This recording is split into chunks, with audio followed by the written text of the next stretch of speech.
big picture, I think. And the MF takeaway on blue side. Yeah, not actually something we've seen that often, although I'm sure as Emma's popularity continues to stay pretty high, that teams will maybe start valuing her a little bit more on blue, so that is going to be the first pick here.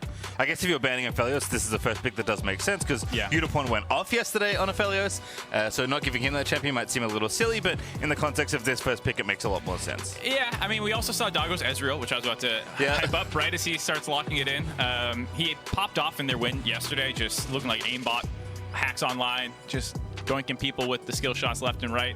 But I also think his MF game was decent the game before. And it was a really tough game to play it, where they had, MF throwing her ult on top of you. There's a Malphite, there's a Sylas who could take your Amumu's ultimate, and he still managed to find opportunities to get good ultimates off. Like, he was actually really smart about his positioning in a game where it felt borderline impossible to play. So I understand not only just as a power pick for Yutapon, like you're saying, but even saying, like, hey, even though they didn't win that game, that was a pretty gross Doggo MF, and we don't want to give him that. Yeah, I mean, at some point you have to pick your poison with Doggo, and I guess Ezreal is the least threatening thing, but we'll see. I think, like, as you said, he looked very good in it yesterday, but I think it is a champion you can try and at least, get ahead in lane, and that does seem to be a DFM plan that they're comfortable with. We saw Emily actually just highlighting what Evi's Urgot did, teleporting down to that bottom lane, basically breaking that Aphelios game wide open for Yutapon. So, that is a lane they're very comfortable playing to, especially if Yutapon and Gaeng kind of feeling it in whatever 2v2 they pick. Sylas, though, is the last pick here for Beyond Gaming. It's followed by Leona and Lillia, who is seeing way more presence than I thought she was going to see. I'm guessing it's a jungle, but I guess you never know. Yeah, I mean, I assume it's jungle as well. She did, like we kind of hit on yesterday, get some buffs. Base regen's down, but more healing off the camps and stuff like that. Her move speed's a little bit, the buff lasts longer. And so, not surprised to see her picked up a little bit. And early on, like this, trying to match junglers, there were a lot of 80 junglers still up. I think this telegraphs a little bit about wanting some melee or at least physical damage solo laners for the side of DFM, and especially into Sylas. You often see those kinds of things. We already have seen the Yone counter pick before. I believe that was Maoan who actually played that one. So now on the Sylas side of the matchup, we'll see if they can. There's the ban, as I was about to say. These Beyond Gaming's like a second ahead of me every single time. I hate it. Stop. I'm trying to sound smart here. Now I look like I'm just copying what they're doing. No, you're all good. Go in there, the ban for DFM. One more to come here. It looks like solo lanes are going to be the target here, which again makes sense, kind of given how things are shaking out. Definitely at this point, fairly standard. Lillia may be the only standout, but we've seen these 5 champions all tournament long so far, so not too surprising. It's interesting to see Sylas continue to be a very common, first round blind mid. Yeah. But I think he's just at the level where people are very comfortable playing with him, regardless of what ultimates you have available. And especially on red side, given that on your third rotation, you can ban out those 2 kind of counter picks or whatever you don't really want to play into, which you see there with the Aurelia and the Yone ban. So a little bit of protection thrown his way. People aren't quite, even though he seems really high priority in terms of presence, he's not getting first rotation. He's not given the ability to be counterpicked in the first phase, because people do respect the fact that his laning phase is a little bit exploitable, and you don't want to end up behind and with no good ultimates to take. Alrighty, well, Amumu is back on the board here for Kino. Had a decent showing in that same game, I believe, against the terror of the Cloud9 Malphite. But again, just kept getting picked on. Definitely Amumu is he had a tough game. Yeah, feast or famine kind of support almost. Yeah, I'm hoping to see a bounce back. I think, that was just a situation where they identified him as someone they could pick off a bunch. But the Amumu, I believe, still winless. I think so. I might have missed one earlier in today. Yeah, have to double check this morning's games. Yeah, but either way, struggling to find the wins on it, but still a power pick. Yep. It's going to win. I swear to God, it's going to win a game. It's not going to be a winless at Worlds, guys. I mean, they keep picking it, so at this point, it does feel like at some point the champion is going to kind of demonstrate why it's been so popular, because, you don't pick it. You don't pick it to lose, that's for sure. But Akali is a nice one. This is some really powerful solo laners here out of the Detonation FocusMe side. Evi back on the Urgot, and Arya taking to Akali for the first time this tournament. Yeah, I mean, Akali is a very fun champion to watch. Did get a couple little changes, getting a small health increase in regeneration as well as growth, health regen growth. So, she was always a champion that the way her play pattern worked was often you take a D shield and you would kind of just try and sustain through lane early on, eat your harass, use fleet footwork to try and heal up a little bit through the laning phase. And with all the nerfs that have come in over time, they're putting a little bit more back into that sustaining through the early game focus for the champion. Now I'm trying to remember which patch they buffed fleet on. There's so many, I've read so many patch notes in the last week. But that way, if that is in the mix here of patches leading up to this tournament, that would help her as well. You have to match up kind of close pro. Although I think Sylas, it's funny, like, people typically consider Sylas as like a counter pick that people are comfortable playing into Akali. But I feel like what mostly ends up happening in those lanes is like everyone just farms it out and then like Sylas steals a cool ulti. Like, like you don't actually really have much pressure. It's just you're just trying to farm in this melee matchup. Yeah, and I feel like Akali has more power. I was talking about a lot of her laning phases about sustaining. That's mostly in range matchups. Here in a melee one, against Sylas in particular, she should be able to land quite a bit of harass and have priority in the lane phase. And then it's about winning those 2v2s because both of them have a lot of outplay potential, which also means you can whiff your abilities and get outplayed horribly as well. All right, last pick, just to make sure we get it in there, was Aatrox actually there for Beyond Gaming. That is going to be the top laner of choice to go up against the terror that is Evi Urgot. He has lost on Gnar, but won on Urgot. So for the Detonation FocusMe fans out there, Evi certainly feeling in a comfy spot here, but this is a matchup I feel like we saw a lot of when these champions were in vogue. So we'll see how it shakes out, but I feel like any lane where Urgot gets ahead is a good time for Urgot. Yeah, Urgot, he's always in that bruiser category, despite being ranged about, you have a good combination of utility as well as just carry potential if you get ahead. If you fall behind, at least you have your ultimate ability, and if you can get that onto a target, get a flash fear in, and actually have a team fight presence. But it's been a while since I've seen the Urgot Aatrox matchup. There was a time where this was one of the key matchups, but they both kind of fell out of the meta for a little bit, and now seeing it again, I wonder if the changes that have come through with all the champions items, if it's still, I believe it was a little Aatrox favorite back then, if I remember correctly, but we'll have to see. We shall indeed. I also love that both teams tried kind of a different version of the same level 1. Just like moving up, stacking in a rush, but not overcommitting. Basically trying to catch the other invader, felt like.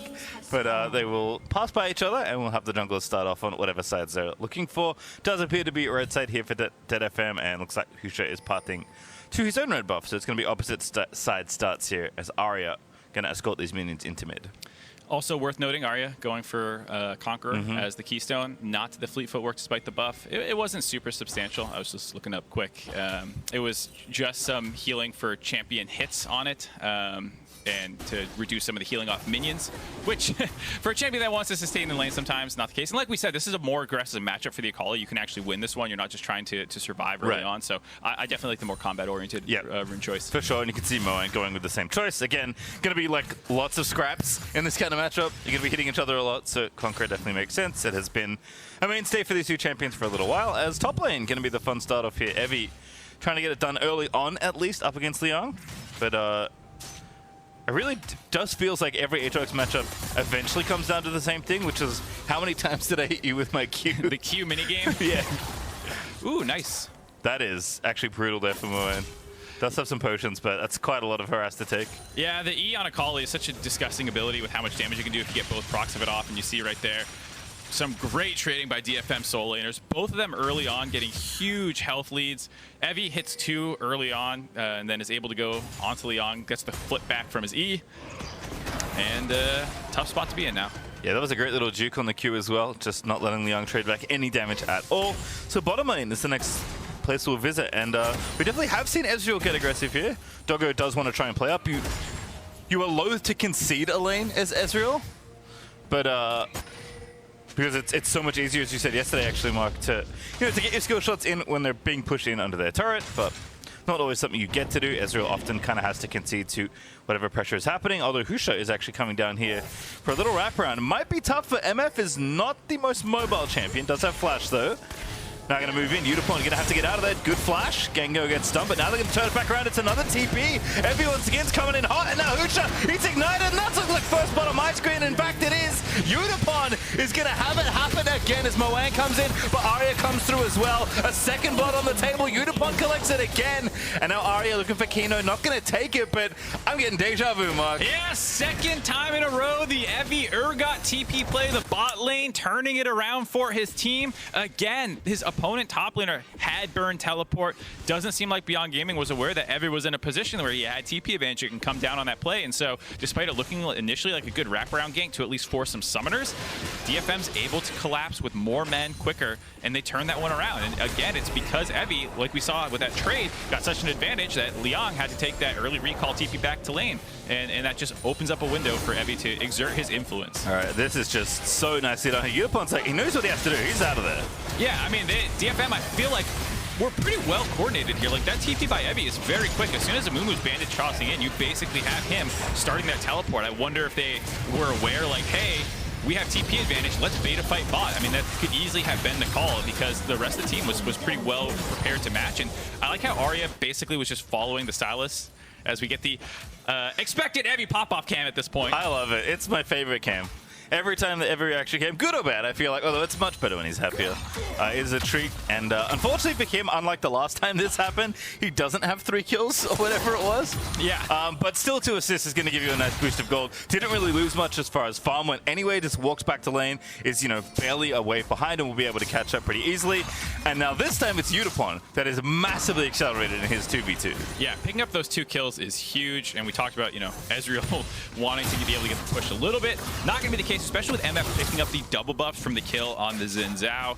And like you said, already having a serrated Dirk and 2 more longswords in her inventory. This is going to be such a strong MF. You can expect to see more focus in the bot lane. I think once one of these lanes gets rolling that hard, you want to keep exploiting that. And so at 6, I expect another dive down there if they can unlock the Akali, and Steel can get down there as well. No level 6 for either mid laner here, but Husha could be in trouble. Steel no ulti, but Evi once again rotating through. Nice cues there from Steel as Maoan's actually fighting Arya. That's not a fight they're winning. In fact, they're losing on both fronts here for Beyond Gaming, and that is just such a nice setup there.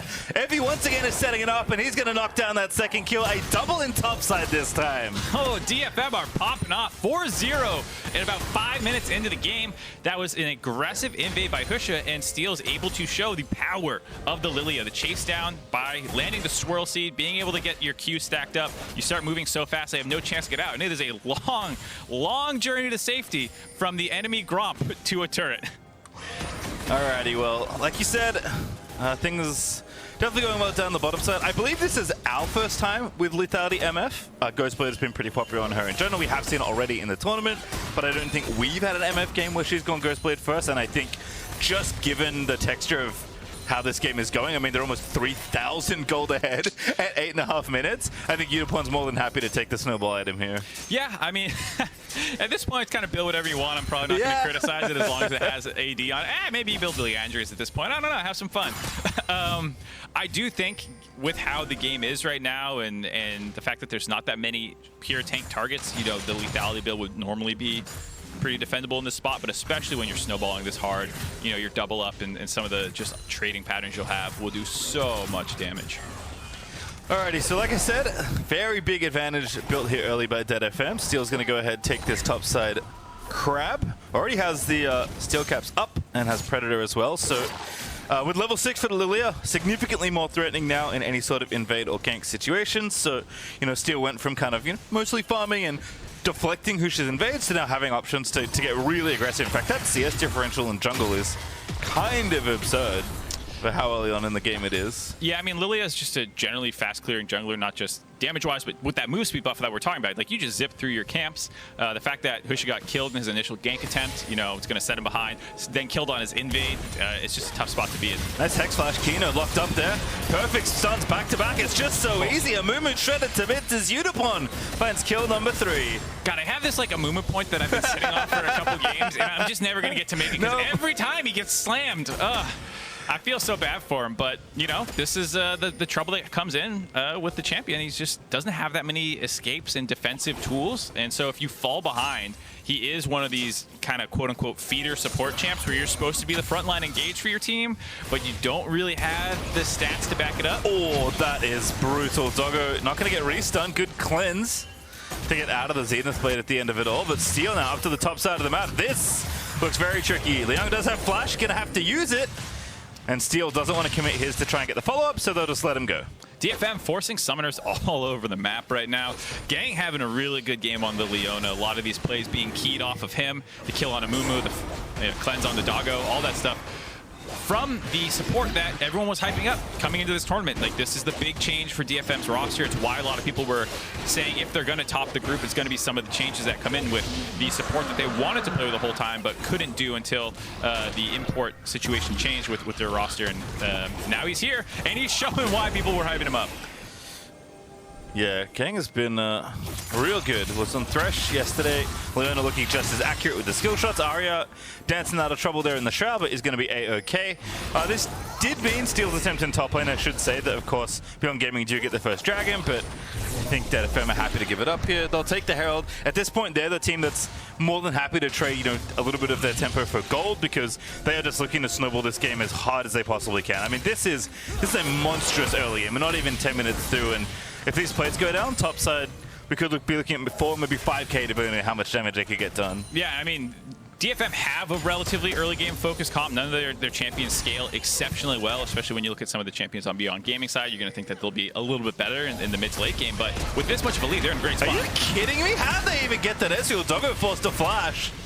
Gaeng again, having the setup. Maoan's just down here teleporting. It's a 4v2 and they're leaving. They're leaving the bottom lane. They have to spend so many resources just to survive these situations. You have to get the flash out of Doggo. Well, they would keep chasing him down probably in a 2v3 situation if you didn't TP Maoan. So, you know, even though it looks like, oh, that was for nothing, I mean, maybe it saved his life. It's hard to say because this is just doing everything they can to stem the bleeding on Beyond Gaming side. Yeah, out of summon is down in the bottom lane, at least for Doggo.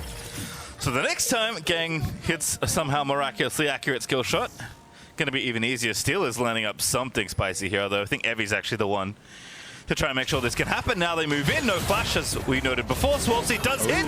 Drowsy is good. Evi puts him in the blender, flips him back over, and Liang is absolutely dead. And there Evi goes, getting the meat grinder going on Aatrox. Nice setup by Evi, or sorry, excuse me, Steel. The Swirl Seed splash on the minion still hitting. Liang behind it was pretty clutch. And there we go, MF getting her. Ooh. Straight for Eclipse. Yep. Don't need to stop it, Ghostblade. That is, that's terrifying. I mean, Doggo's like barely survives in the bottom lane before. He's now no longer doing surviving. true damage on Q. Yeah. It's a tough spot to be in for them.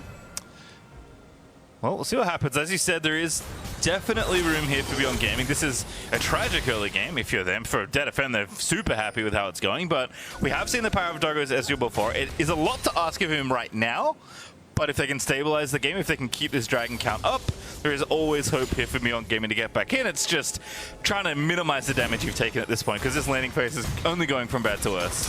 I feel like in the lane is when it's really actually more difficult almost to make a lot of plays from behind, because it's harder to get numbers advantages while people are still locked to lanes without TP advantage being in your favor.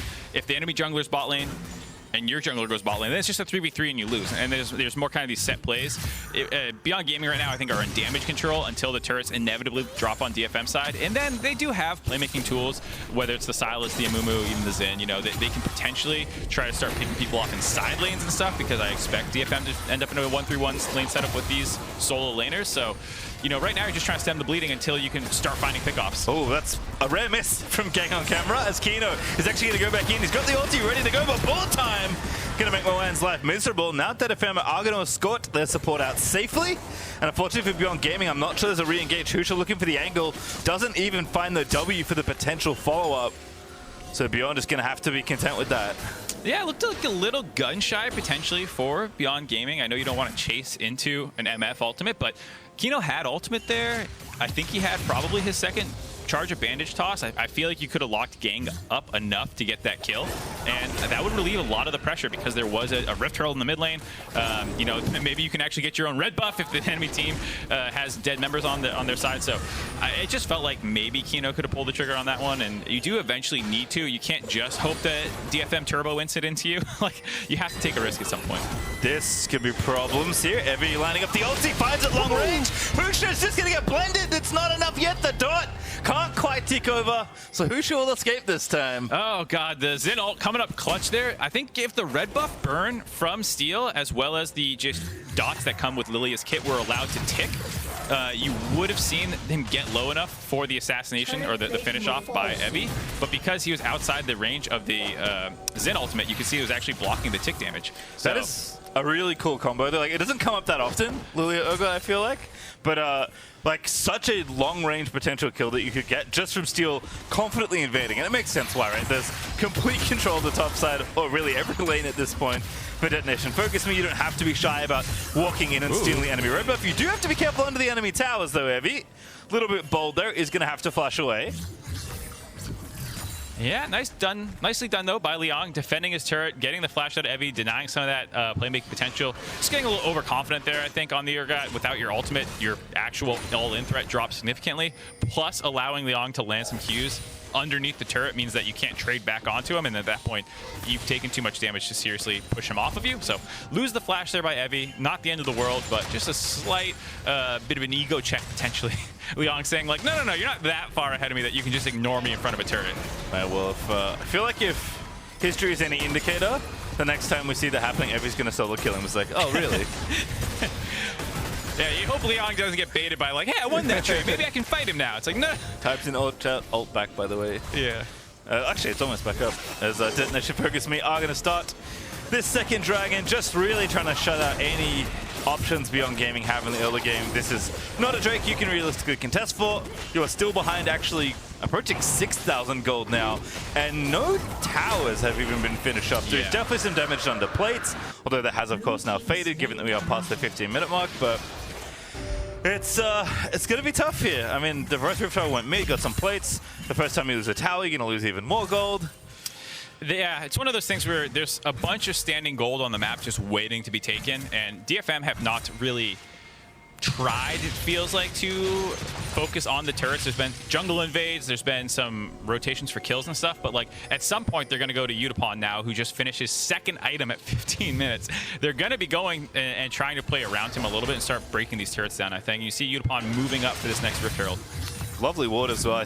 I assume by Evi there in the top brush. Finds Husha roaming in for the lane gank. Evi with the teammate now actually is going to be shredding through these minion waves. So now plenty of lane control. Level 11 as well for the Urgot. Highest in the game, tagged with his other solo laner as Arya has also finished Riftmaker.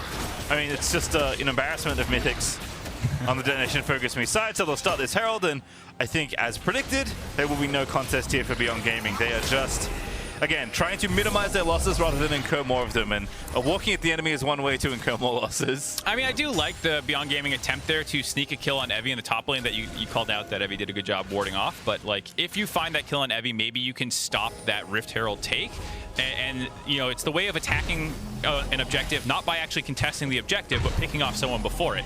And it was a good idea. Didn't end up working out, but at least it shows that Beyond Gaming is thinking proactively. Hey, they're probably going for Rift Herald next. Let's try and find a kill before then. And the worst thing you see is when people just sit on their heels and do nothing, and because they just get shell shocked at how far behind they are. Absolutely the correct play. As you were saying, like, you do want to try and overload areas of the map when you're at such a disadvantage, but it is tricky in the laning phase, so they did what they could. Unfortunately, the vision control was there for DFM that it didn't work out, but still absolutely the correct play there for Beyond Gaming. They are, again, continuing to try and find angles, but they are conceding territory they basically have to. Like, they're not giving up the game because they want to. They're just like, well, we can't actually fight you right now. So top lane's broken down. Mid lane's looking real unhealthy there as well. That gold lead's getting further and further away from them. They're now down officially more than 6,000 gold, but you have to keep holding on. Believe in the power of Doggo's Ezreal. Try and get as much gold as you can before the game, you know, has your Nexus exploit or the Baron get taken. Yeah, I mean, Ezreal's a champion who does scale very well. And has the ability to individually make plays, and we've seen how good Doggo is at that. But when you're this far behind, not just yourself, behind the pace of the game, if the Urgot's running at you and he's got his played steel caps and a mythic are completed, and it's not quite the mythic yet because he went to Titanic first, but you know, like, you start falling behind and suddenly your skill shots that you're just poking them with is like, instead of doing 10% of their HP is doing 5%, and you need to land twice as many, and it suddenly becomes a lot harder, even if you're landing your skill shots, to have that kind of annoying Ezreal gameplay pattern where you just keep hitting people down low. Yeah, gold is good Ezreal insurance, as it turns out. Gold is good in League in general. Yeah. Doggo gonna get the red buff at least. So again, moving in the right direction, but Detonation FocusMe have almost a full boat of mythics. I guess, as you said, Evi with the stop off there is going to be a little bit delayed, but still plenty strong at 2-0 and 3. Do not discount the power of the Urgot, especially with the ultimate ready to go. Yutapon is like rapidly approaching item number 3, has the 3rd Dirk already in inventory. Unfortunately, haven't seen like the Eclipse Ghostblade like get brought to bay yet, because understandably, no one from Beyond Gaming is walking up to Yutapon and seeing what happens, because they know what happens, they'll die. Yeah, I think DFM, I thought they were just going to keep crashing bot lane and focus on that. I think the way that they've actually approached it is pretty smart. They've been spreading around their resources. And so while Yutapon is super far ahead, they don't feel like they need to play around him. As you see, Arya getting bot lane turret done by himself. We saw some of the invades and the topside plays and stuff and where the Rift Heralds were going. So they're moving Yutapon around, but they're not just tunneling on their one win condition. Again, as you've called out already, playing more of that 1-3-1. Now collapsing in the enemy jungle. Looking for it now, a steal. That's a very nice Lillia ulti finding 2. Husha gonna have to ulti, but the ball time is there. See you later, Husha. See you later, Sylas. It's a double kill for steal. Yeah, looking really good on this Lillia by steal, and showing a lot of these synergies that, you know, didn't jump off the champ select to me.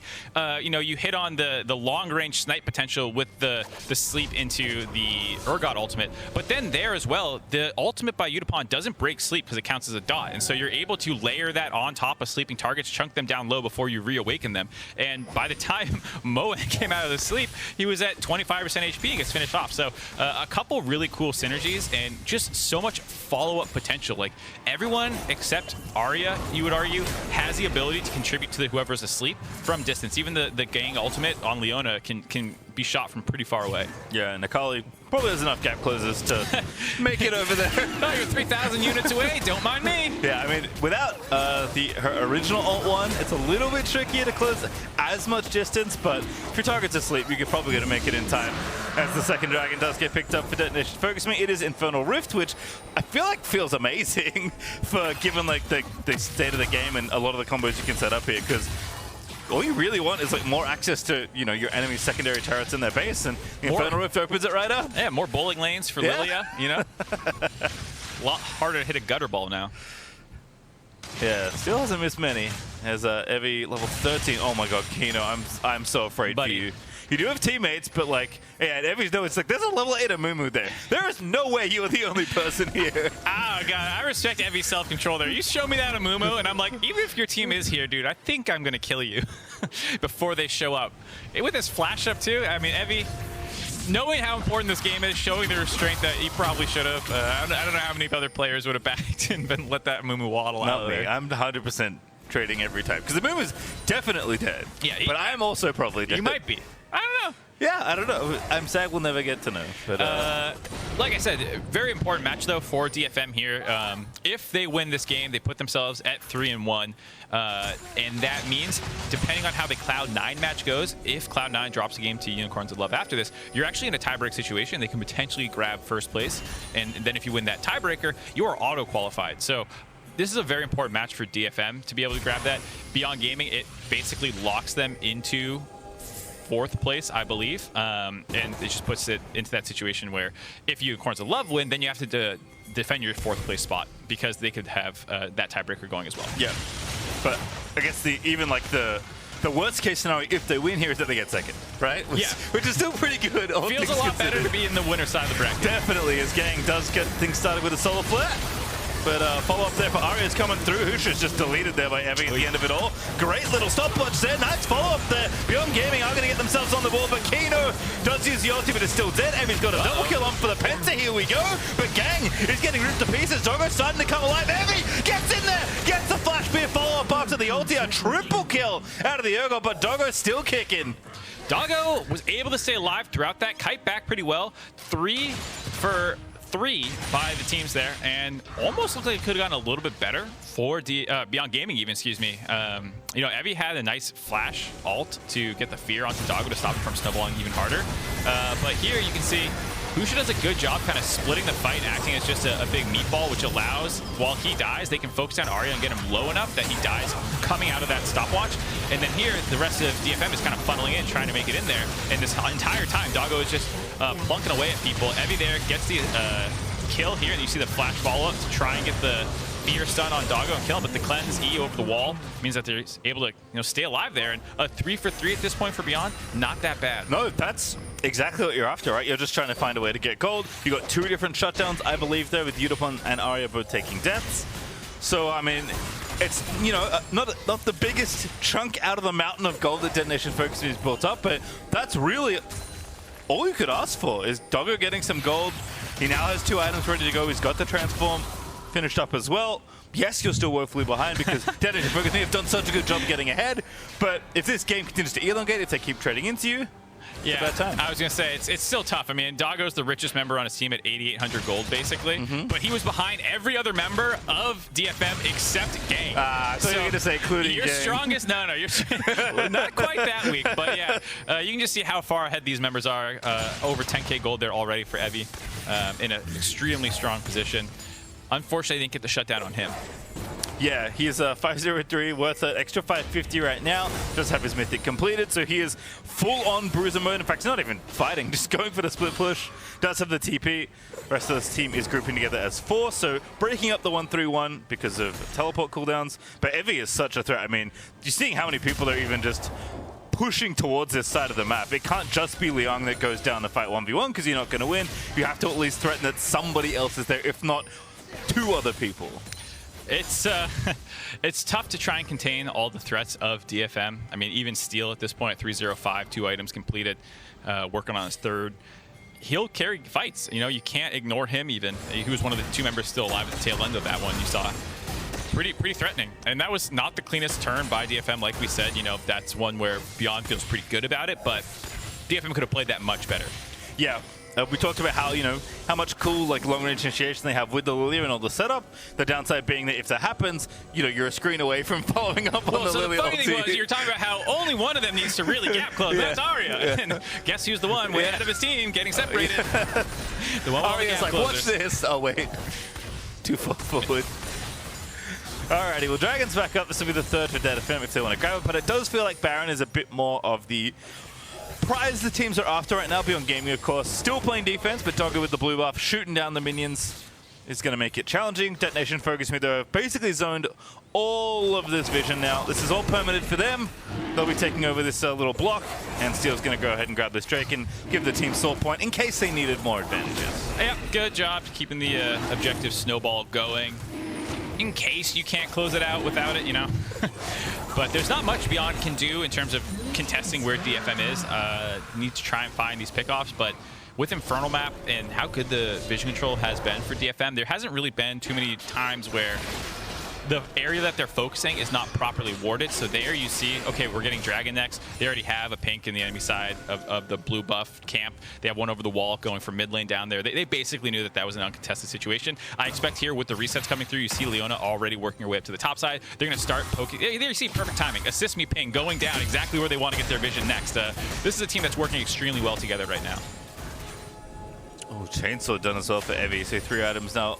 Fully complete for the Urgot. We're working on the zombies for Arya after he broke the stopwatch in the earlier fight that got him killed. But Baron is, of course, the target. And it will start by getting that control ward down. There is one in the back for Beyond, so no need to panic for them. They have full vision right now, but after Yutapon pushes out this wave, that's a very easy ward for them to clear it if they want. And it looks like Steel is going to hop over and maybe get that done. Yep, Arya just coming to make sure that they can get this vision control. Now heading down to collect the wave. Aatrox just finished pushing in, and they're setting up their 1-3-1. Evi on the top side, this is the correct lane setup because Evi is closer to the objective you're trying to focus down, and as a better frontliner / engage tool, you want him closer to the fight. In goes Gaeng once again. Maoan the target. Husha trying to run interference in the back line. Yutapon, though, untouched, shredding them to absolute bits there. Goes into stasis, but Steel, a 2-man sleep on the back of the play. The Sulfur down as well. Stolen, though, and dodges Kino. Gets himself stunned. Daving dominating. Finds the follow-up fear onto Liang. And Detonation FocusMe finally found the engage they were looking for last time. Although, Beyond Gaming are fighting. Steel does get the kill. That bullet time, absolutely absurd out of Yutapon. Maoan barely lives through it, and Detonation FocusMe take a clean 3-0 fight. Well done by Detonation FocusMe. Evi roaming down from the top side, getting in range for that fight. The TP flanked by Arya. They converge onto Beyond Gaming. Able to find 3 kills. Baron buff looking pretty free at the tail end of that. Alrighty, well, Baron is indeed going to be pretty well earned here by Detonation FocusMe. Nice and easy there for them. Again, this game has been going in the upward trajectory for them for quite a while, and it's finally up and to the right here as they will be very close to crossing 10k ahead. Not quite yet, but this Red Bull Baron power play should make short work of that, you know, pretty standard gold lead in a moment. Yeah, we'll have to see how well they can use this from here. We'll take another look at how they get this Baron buff first. And here, like I was saying, have Evi roaming down from the top side. They didn't see that he had made that rotation, was that close to this fight because of the good vision control that they got right before this. And so you see Husha basically has to go in to try and split the fight.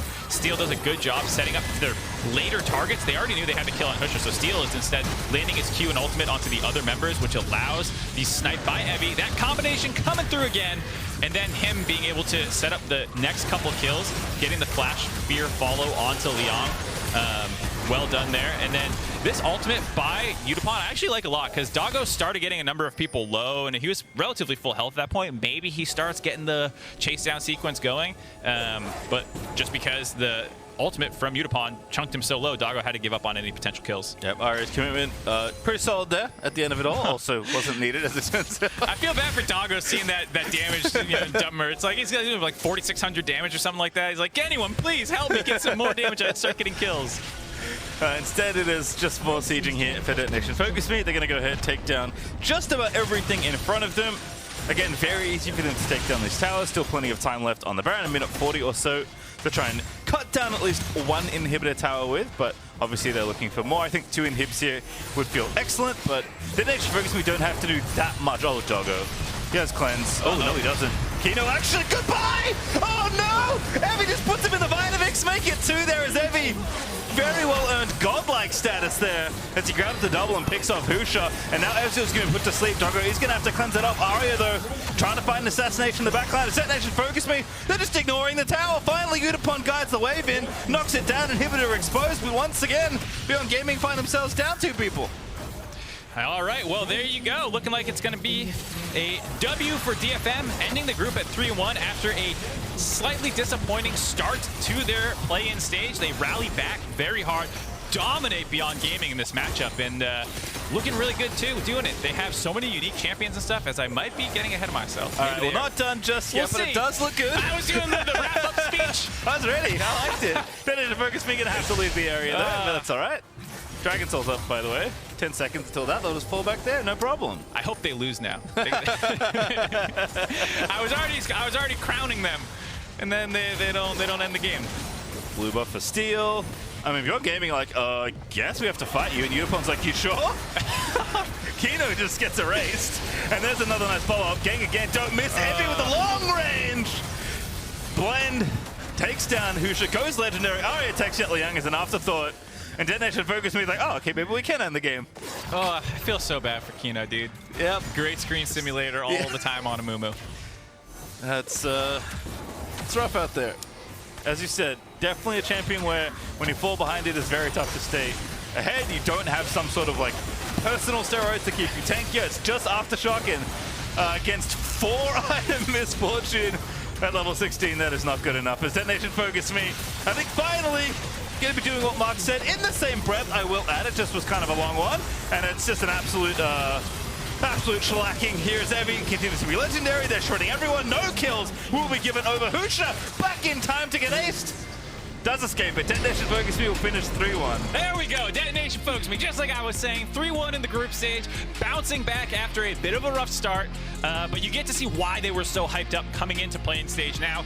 They have really unique champion picks. They can get individual leads. A lot of this game came down to just 1v1 outplays and out-trading in both their solo lanes, in the bot lane as well. And then you get to see the team communication. They're so on point with their teleports. As soon as they get an advantage, they do a good job of transferring that play around the map. And then pretty clean from there on out. Not many mistakes to really point at that Beyond Gaming could have exploited. Yeah, to be honest at this point, like, I know what their record is. I'm pretty confident. I've watched the game. I might have even cast the game. I genuinely don't remember how they lost. Like, it's one of those things where, like, all my only memory. Oh, yeah, that's right. Yeah, that was the one loss that they had right at the start of the tournament. And it was a tough one. You know, they kind of got beat up in